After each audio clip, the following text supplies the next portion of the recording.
Gel electrophoresis separates mixtures of molecules, such as different sizes of DNA or different proteins, by moving them through a gel mesh using a positive charge on one end of the gel and a negative charge on the other.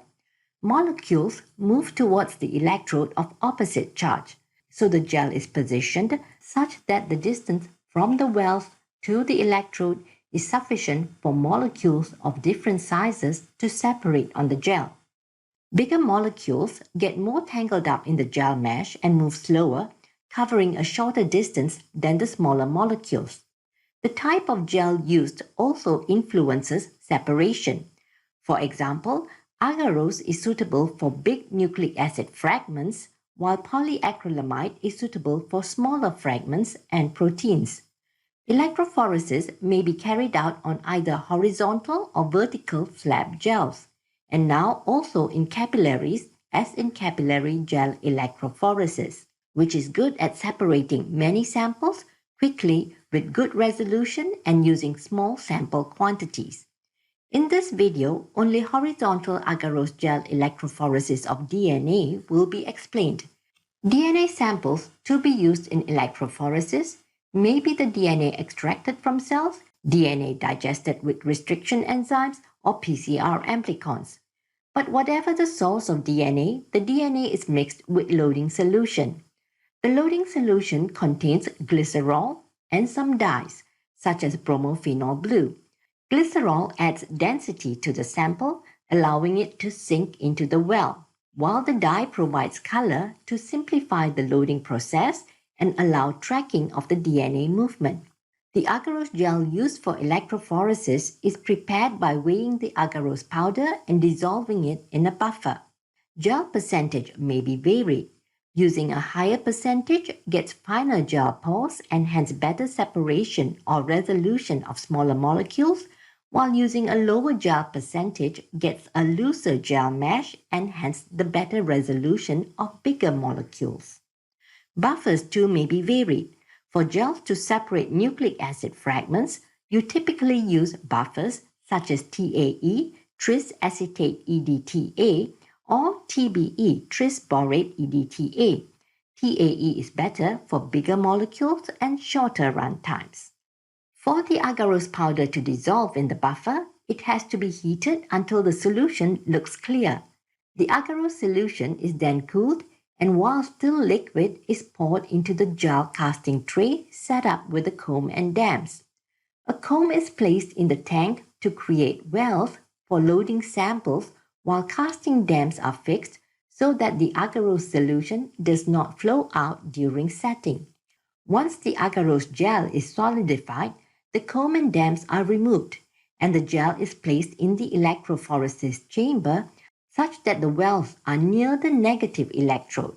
Since DNA is negatively charged due to the phosphate backbone, it will be attracted to the positive electrode and having the wells and so DNA further away from the positive electrode will provide sufficient distance on the gel for the different sized molecules to separate.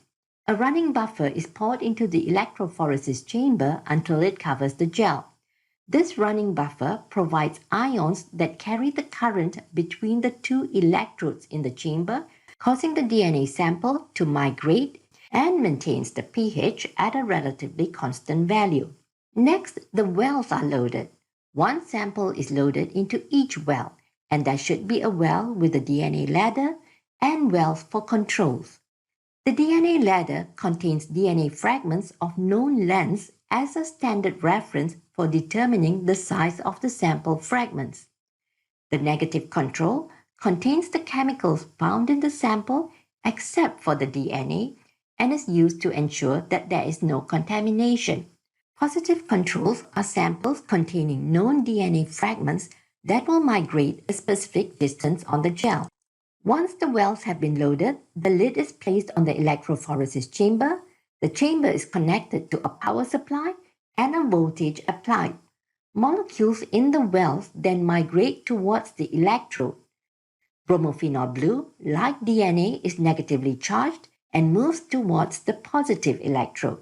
However, due to the relatively small molecular size of bromophenol blue dye, It migrates faster than DNA, and so if electrophoresis is stopped just before the dye reaches the gel end, it will mean the DNA sample has not entirely migrated through the gel and left it.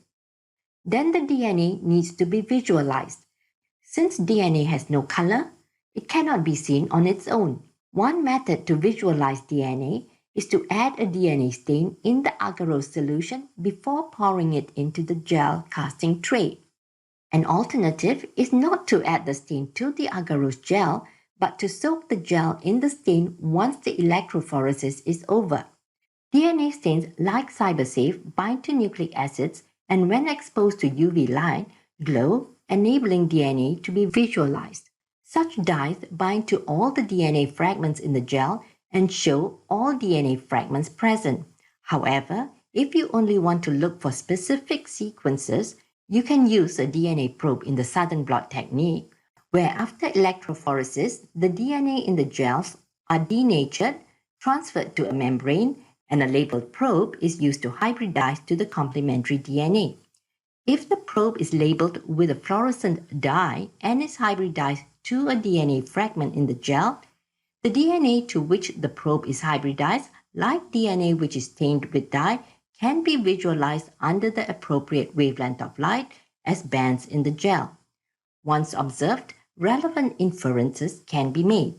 The DNA bands that are seen on the gel may have moved different distances from the wells based on the DNA size and configuration.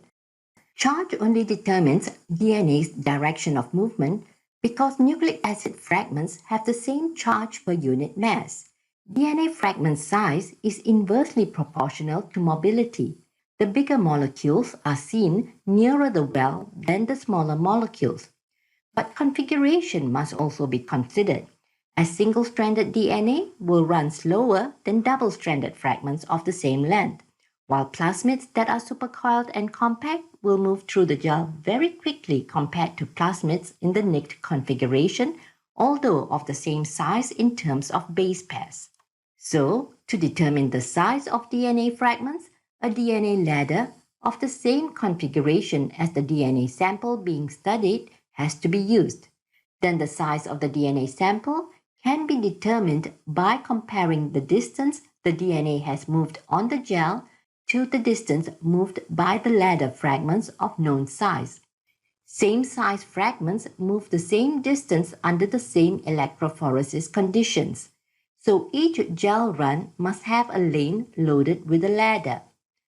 The size of the DNA sample in the gel shown is about 1,500 base pairs, as the distance it has moved is about midway to the distance moved by the ladder fragments of size 2,000 and 1,000 base pairs. But for a more accurate determination of the DNA size, first a graph of the log of the size of molecular weight standards is plotted against the mobility of each fragment of a particular molecular weight. Then the distance traveled by the sample is used to draw a vertical line to the intersection with the standard curve. From this point of intersection, a horizontal line is then drawn to the y-axis, where the line's intersection with the y-axis will provide the value of the DNA sample size. The relative abundance of DNA molecules in the sample, in turn, can be estimated by the relative intensity or relative thicknesses of the bands in the gel. A dark, thick band indicates abundant DNA, while a thin, faint band indicates low concentrations of the DNA molecule. Do be aware of some mistakes to avoid in agarose gel electrophoresis procedure to obtain results. 1. Using poor quality DNA samples, which result in unclear bands or no bands. 2. Using the wrong concentration of chemicals. The results will then depend on which chemical and which concentration. For example, using too low an agarose concentration could result in the gel breaking or the DNA flowing out of the gel easily, while using a highly concentrated buffer prevents the samples from sinking into the well. 3. Forgetting to use the comb when making the gel results in no wells in the agarose for the sample to be loaded in. 4. Improper improper loading of sample into the well results in no DNA bands observed if the sample leaks out of the well or bands the same distance from the wells in neighboring lanes due to contamination. 5. Not changing the pipette tip for each sample will also lead to contamination. 6. Applying the electric field in the reverse direction will move the DNA towards the gel edge nearer the well, resulting in the sample exiting the gel very quickly. 7. Using an unsuitable voltage or electrophoresis runtime could result in high electric current, leading to heating and melting of the gel. 8. Mistaking tracking dyes as DNA. Remember, DNA is colorless and only visible with a DNA stain. 9. Viewing the gel under the wrong wavelength of light for stain or probe label used will result in the DNA not being seen. For a DNA stain like CyberSafe, UV light and not white light will cause fluorescence. 10. Not including a ladder and control makes it hard to confirm the results. 11. Interpreting bands incorrectly. Remember to use the DNA ladder and see if the DNA band you obtained is of the size expected based on theory. For example, a PCR product is small and is not the band you see near the well, which due to the difficulty of migrating must be very big and is probably genomic DNA. So in summary, 1. Gel electrophoresis is a technique to separate mixtures of molecules such as different sizes of DNA or different proteins by moving them through a gel mesh using a positive charge on one end of the gel and a negative charge on the other. 2. The main steps in agarose gel electrophoresis of DNA are A. DNA preparation, B. Agarose gel preparation, C. Setting up the electrophoresis chamber and loading the gel, D. Running the electrophoresis, E. Viewing and interpreting the results. 3. Do be careful not to make any of the mistakes listed in this video so that you run a successful electrophoresis. Now let's check understanding of the electrophoresis concepts by doing a few questions. Question 1. Which of the following statements about agarose gel electrophoresis is false? A. Electrophoresis in agarose is a common way to separate DNA molecules according to size. B. CyberSafe is used to detect DNA. C. Under the influence of the electrical field, positively charged DNA will migrate towards the negative electrode. D. None of the above. Answer C is false. As DNA is negatively charged, it will migrate towards the positive electrode. Question 2. The DNA migration rate within an agarose gel in the gel electrophoresis technique is primarily based on what factor? A. The size of the DNA fragments. B. The number of DNA fragments. C. The mass to charge ratio of the DNA. D. The negative charge of the DNA. E. The volume of the DNA sample loaded. The answer is A. The bigger the molecule, the harder it is for the DNA to move through the gel pores, so it will move more slowly. DNA has a constant mass to charge ratio, so it will not affect the DNA's migration rate. The negative charge of the DNA only determines the direction of movement and not the rate of movement. Question 3. Azita runs a gel electrophoresis experiment to separate DNA fragments.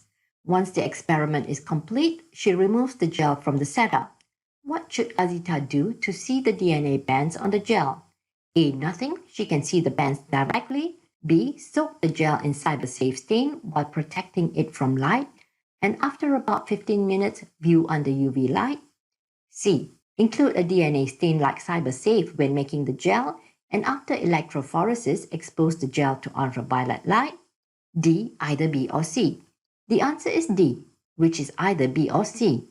An alternative method not provided in the list of answers is to use a labeled DNA probe. Question 4. Use the gel on the right to answer the question. There are 8 molecular weight markers. They are 100, 200, 300, 400, 500, 600, 800, and 1000 base pairs. The gel was loaded from the top. Determine the size of the band in lane A. A. 150 base pairs, B. 250 base pairs, C. 700 base pairs, D. 850 base pairs, E. I have no idea. The answer is B. 250 base pairs, which can be obtained by first assigning the molecular weight of each band of the ladder seen on the gel, as we know the furthest will be the smallest, and so on.